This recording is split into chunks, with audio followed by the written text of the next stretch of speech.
What is space-time really? We hear this term a lot in physics, especially when people talk about Einstein, relativity, black holes, or gravity. But for most people, it still sounds vague, almost like science fiction. So let's slow it down. We usually think of space and time as two completely different things. Space is where things are. Time is when things happen. That feels obvious. You're sitting somewhere in space right now, and you're also moving through time. Simple. But Einstein showed us something strange and profound. Space and time are not separate. They are deeply connected, and together they form something called space-time. To understand why this matters, let's first look at how people thought about the universe before Einstein. For Isaac Newton, space and time were like a giant stage. Space was just an empty container where planets, stars, and people moved around. And time was like a universal clock, ticking the same way for everyone, everywhere. It didn't matter whether you were standing still, riding a train, or orbiting the Sunday. According to Newton's picture, time flowed the same for all observers. And for a long time, that seemed perfectly reasonable. But then physics ran into a problem. That problem was light. Scientists discovered that light always moves at the same speed, about 300,000 kilometers per second in a vacuum. And this created a deep puzzle. Because in normal life, speeds usually add up.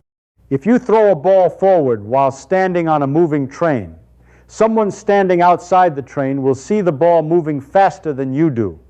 That makes sense. But light doesn't behave like that. No matter how you move, no matter how fast you chase it, light still moves at the same speed. And if that is true, then something else has to give. Einstein realized that what has to give is not light. It's our ordinary idea of space and time.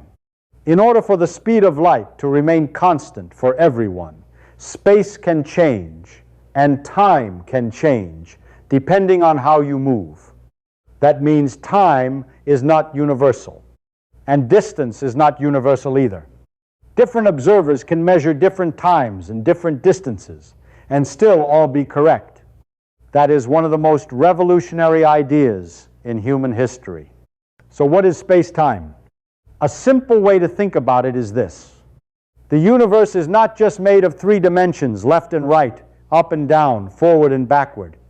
It also includes time as a dimension. So instead of living in a 3D universe, we live in a 4-dimensional reality. That doesn't mean time is exactly like space. It behaves differently, but it is still woven into the structure of reality itself. Imagine trying to describe an event. Let's say a star explodes. To fully describe that event, it's not enough to say where it happened. You also need to say when it happened. A location in space is incomplete without a moment in time. That is why physicists think in terms of events in space-time, not just objects in space. Now here's where it gets even more interesting. Space-time is not just a passive background. It is not just an empty stage where things happen. According to Einstein, space-time itself can bend, stretch, and curve. And that changes everything.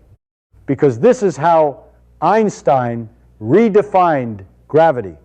Newton thought gravity was a force that pulled objects toward each other. And that works extremely well in many situations. But Einstein proposed something deeper. He said that massive objects like planets, stars, and black holes warp the structure of space-time around them, and other objects move through that curved space-time. So the Earth is not pulling you downward with an invisible rope. Instead, the Earth is curving the space-time around it, and you are simply moving through that curved geometry. That is why many physicists say, gravity is not really a force. It is the shape of space-time. That sounds abstract, but it has real consequences.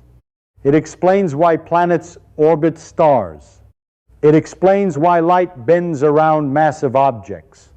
It explains why black holes can exist.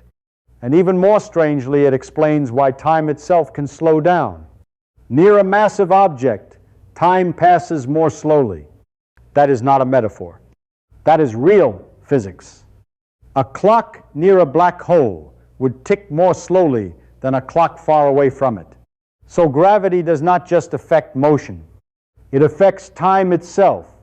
And that is one of the most mind-blowing consequences of space-time. So, what is space-time, really? It is the deeper structure of reality. It is the union of space and time into one connected fabric. It is the thing that tells matter how to move, and in return, matter tells it how to curve. In other words, space-time is not just where the universe exists. It is part of how the universe works. And once you see it that way, gravity stops looking like a simple pull and starts looking like geometry, which is honestly much stranger and much more beautiful. And this leads to the next big question. If gravity can bend,